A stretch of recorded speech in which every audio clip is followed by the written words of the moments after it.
रुक जाए 1 minute, video निकालना, आवाज मत करो।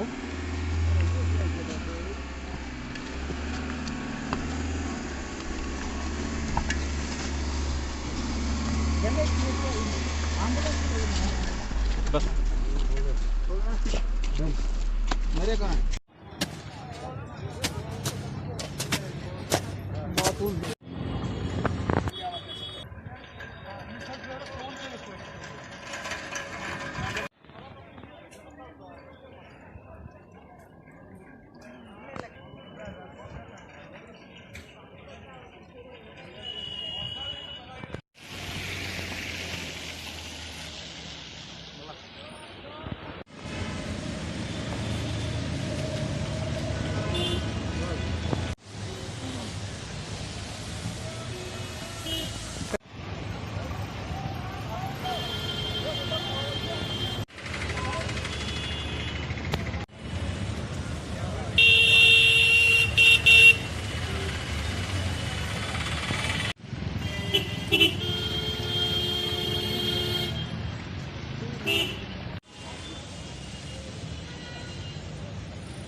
स्टार्ट हो गया। जो पहले से ही मेट्रोलॉजी डिपार्टमेंट की तरफ से प्रेडिक्शन आई थी कि 4 तारीख से यहाँ पे बर्फ़बारी होने के इम्कानात हैं, और जो एडवाइजरीज और जो लोगों को प्रिकॉशंस बरतने के लिए कहा गया था, तो एक दिन पहले ही यहाँ पे जो स्नोफॉल है 3 तारीख से ही स्टार्ट हो गया, और 3-4 दिन से लगातार यहाँ की जो लाइफ है वो पूरी ठप हो चुकी थी। रीज़न ये था कि देखिए, अगर आप बर्फ़ गिरने के टाइम, डिज़ास्टर के टाइम ही आप ये देखेंगे कि सड़कें कैसे साफ़ करनी है, क्या मशीनरी लानी है, तो मुझे लगता है कि डिपार्टमेंट्स की नाकामी है। क्योंकि पहले से ही जब आप लोगों को अवेयर करते हैं कि बर्फ़बारी होने वाली है, तो आप ये एहतियात बरतिए। तो क्या कंसर्न डिपार्टमेंट्स को एहतियात नहीं बरतना है? आप देखिए किस तरह से आज चौथे दिन भी लोगों की गाड़ियाँ फंसी है। बहुत सारे ऐसे रूट्स हैं, चाहे डाउनटाउन हो, चाहे हवल हो, नूरबाग हो, बागवानपुरा, बरबरशाह के कुछ ऐसे एरियाज़ हैं जहाँ पे अभी भी जो इंटरनल कनेक्टिंग रोड्स है वो अभी क्लियर नहीं हुए हैं।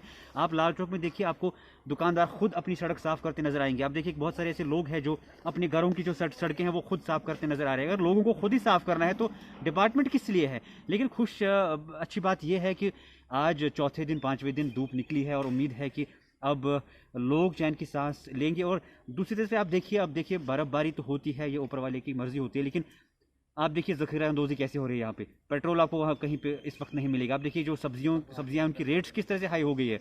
तो आप इस चीज़ पर भी डिपार्टमेंट को, जो कंसर्न डिपार्टमेंट्स है, क्या आपको ईद के एक दिन पहले ही मार्केट चेकिंग के लिए निकलना है? क्या आपको एक तबके को, जैसे आपने पिछले 2 महीने से आप मीट वालों के पीछे लगे, क्या कश्मीरी लोग खाली मीट खाते हैं?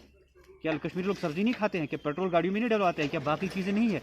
क्या उन चीज़ों की रेट चेक नहीं करनी? यानी जो हमारी अथॉरिटीज़ है, ये तो घर बैठे सिर्फ मौज मस्ती कर रहे हैं। आवाम का जो भी है यहाँ पे, जो भी मसले है वो हल नहीं कर रहे हैं।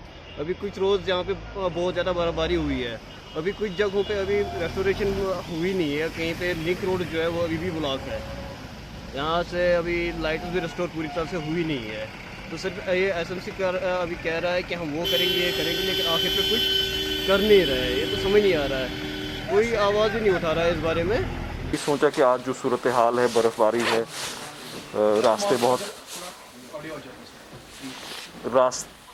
रास्ते अभी भी बहुत बंद हैं,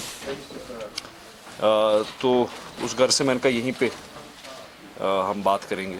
हर साल होती है, इसमें कोई शक नहीं है।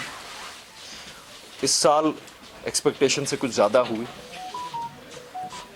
और मामूली ऑर्डिनरी सूरत हाल में इस वक्त ये जो बर्फ़ हुई, ये एक असासा है, एसेट है, और इसका जो रिस्पांस है वो बेटर हो सकता था, इसमें कोई शक नहीं है।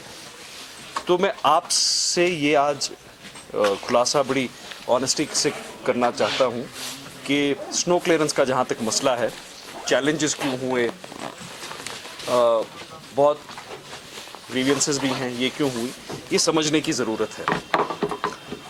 3 महकमे श्रीनगर में स्नो क्लियरेंस का काम करते हैं। एक मैकेनिकल इंजीनियरिंग डिवीज़न है जिनकी बड़ी स्नो क्लियरेंस ट्रक्स होती हैं, एक रोड्स एंड बिल्डिंग्स डिपार्टमेंट है जो सड़कें क्लियर करती हैं, रोड्स, लिंक रोड्स, और एक एसएमसी है जिसको बाई लेन्स और लेन्स को क्लियर करना है।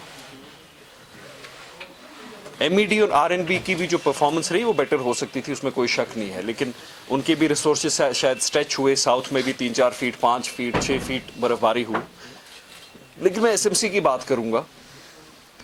हमारे पास कोई स्नो क्लियरेंस मशीन नहीं है, और पिछले 40 साल से एसएमसी के पास कोई स्नो क्लियरेंस मशीन नहीं लाई गई है। और ये कोई उतनी बड़ी बात नहीं है कि स्नो क्लियरेंस मशीन कोई जहाज नहीं लाना है। जितने की शायद कहीं पे एक बड़ी ड्रेन बनती है, उतने की 25-30 स्नो क्लियरेंस मशीन्स आ जाती। हमारे पास 12 से 15 जेसीबीज और लोडर्स हैं जो गार्बेज कलेक्शन के लिए यूज होते हैं। ऑफिशियली 7,500 लेन्स और बाई लेन श्रीनगर शहर में है, अनऑफिशियली 15,000 है। आप मुझे बताइए 15 छोटे से जेसीबी 15,000 कोचे कैसे साफ करेंगी? We have tried our best. हमने लगभग 30 मशीन्स को हायर भी किया। हम शहर में पूरे कश्मीर में देख रहे हैं जहाँ से machine JCBs tractors with snow blades को हायर कर रहे हैं। मैन पावर हमारी deficiency according to national guideline 7,000 होने चाहिए, हमारे पास 3,000 हैं। ये एक्सक्यूजेज नहीं है, ये एक रियलिटी है कि हम इंट्रोस्पेक्ट करें। हम देखते हैं, मेरे इख्तिलाफ इस बात में, जब हम देखते हैं कि एसएमसी के मुलाजिम बेलचे से सड़क पे बर्फ़ उठा रहे हो, वो कोई फ़ख्र की बात नहीं, वो शर्म की बात है। मैनुअल स्कैवेंजिंग सुप्रीम कोर्ट ने बैन की है। मैनुअल स्कैवेंजिंग से ज़्यादा ह्यूमन डिग्निटी के खिलाफ ये है जब बर्फ़ गिर रही होती है, कोई बेलचे से बर्फ़ उठा रहा हो सड़कों पे, लेकिन इक्विपमेंट हमारे पास है नहीं। तो ये हमें देखिए, जब तक हमें शर्म नहीं आएगी कि हम इल इक्विप्ड हैं। मेरी सियासत में हमेशा यही सोच रही है कि अगर हमें सियासत वैसे ही करनी है जैसे आ रही थी, फिर हमें झूठ बोलना है, लेकिन हमें सच बोलना पड़ेगा कि we are ill equipped to deal with snow clearance. मैं एसएमसी की बात करूंगा, हमारे पास कोई स्नो क्लियरेंस मशीन ही नहीं है। हम जेसीबी से, ट्रैक्टर से और बेलचू से बर्फ उठाते हैं। लेकिन आज से 1 साल पहले, 14 महीने पहले, one of the first decisions I took as the mayor of Srinagar is that we will procure 25 snow clearance machines. ये फाइल अभी भी एसएमसी में पड़ी है, करीबन 1-1.5 साल से पड़ी है। फाइनेंस एंड प्लानिंग कमेटी को मैं हेड करता हूं, हमने इसको अप्रूवल दे दिया कि आप 25 स्नो क्लियरेंस मशीन्स खरीदे। पिछले विंटर ये डिसीजन लिया था ताकि इस विंटर हम, अगर हमारे पास वो 25 स्नो क्लियरेंस मशीन्स होती तो शहर 24 से 48 घंटे में पूरा साफ हो गया होता, सारी लेन्स और बाई लेन्स। मेरा काम अप्रूवल देना है, पॉलिसी और प्लानिंग है, वो इलेक्टेड कॉर्पोरेशन का काम है। It was done. वो 1.5 साल से मशीन्स क्यों नहीं आई? फंड्स की अवेलेबिलिटी है, मैंने अभी भी असासा ये फंड्स की अवेलेबिलिटी असेसमेंट, वो क्यों नहीं आई? We have to change the way we work, specially our officers have to change the way we work. मैं हमेशा सच बोलूंगा, वी आर इल इक्विप्ड और ऐसे काम नहीं चलेगा। We have to raise our mechanical standards, modern equipment और technology को लाना है। ये बेलचू से जो हम बर्फ उठा रहे हैं, इस पर हमें फख्र नहीं करना है, इस पर हमें शर्म का एहसास करना है कि हमारे पास मशीन्स नहीं है। 1 महीना लगेगा मशीन्स को लाने में, इक्विपमेंट को लाने में 1 महीना लगेगा, फंड्स भी अवेलेबल हैं। तो मेरी गुजारिश सरकार से है कि ये भी देखा जाए, क्यों नहीं, अगर 1 साल पहले हमने कहा था 25 स्नो क्लियरेंस मशीन श्रीनगर के लिए खरीदी जाए, इसमें इतना टाइम क्यों लग रहा है? किस बात पे? ज़रूरी क्यों है कि फाइल 1 पेज से 66 पेज तक जाए? तो एक तो वो है। जो एसएमसी का फील्ड स्टाफ है, मैं उनका बहुत शुक्रिया करना चाहता हूँ कि उन्होंने बहुत काबिल तारीफ़, काबिल तहसीन काम किया है with the limitations that they have done a commendable job. अभी भी सड़कों में हैं, लेकिन मैं आपको बोलूँगा, वो जैसे इंग्लिश में कहते हैं डू द मैथ।